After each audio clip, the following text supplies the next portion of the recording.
துணை இருக்கட்டும், கிறிஸ்துவ துணை இருக்கட்டும், இஸ்லாமிய துணாவே இருக்கட்டும், அந்த நீங்க தான் சொல்றீங்களே மதம் என்ன பிரிந்தது போதும் பாட்டெல்லாம் பாடுறீங்கல்ல. தமிழ்நாட்டை ஒரு காலமும் மத ரீதியாக நாங்கள் பிரிக்க முடிய மாட்டோம்.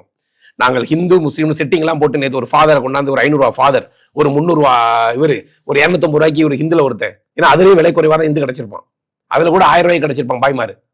இந்த 3 பேரையும் நிப்பாட்டி மதம் என பிரிந்தது போதுன்னு ஒரு டைலாக் எல்லாம் பண்ணல.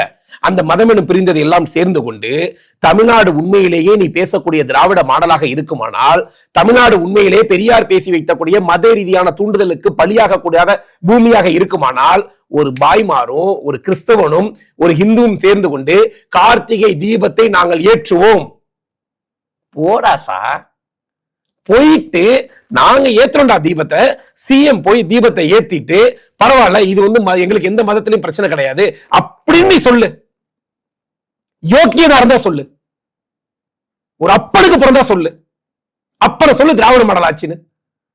ஆனா அறநிலையத்துறை சார்பா நாங்க அந்த உச்சப்பிள்ளையார் கோவில்ல நாங்க எல்லா ஏற்பாடும் பண்ணிருந்தோம் அப்படின்றத பதிவு. சார் எங்க ஏற்பாடு பண்ணியிருந்தாரா? வர வேண்டிய எங்க கூட வர வேண்டியதானுங்க. 3 நாள போராடுறோம்ல, சேகர்பாபு போறது நான் தடுக்க போறோமா? சேகர்பாபு உண்மையாக இந்துத்துவாவுடைய நீ அறநிலைத்துறை எல்லா இந்துக்கும் இருக்கிற, முஸ்லீம் இருக்க, கிறிஸ்துவனுக்கு இருக்கிற, அதுல மாற்றுக்கிறது கிடையாது. வா எங்க கூட. எங்களுடைய மாநிலத்தில் நயினார் நாகேந்திரன் திமுகவை ஒரு காலமும் பாரதிய ஜனதா கட்சியுடைய மாநில தலைவர் கொள்கை ரீதியாக எதிர்க்கிறார், ஊழலுக்கு எதிராக நிற்கிறார். நேற்று கூட பேசும்போது ஸ்டாலின் நல்லவர் என்று சொல்கிறார்.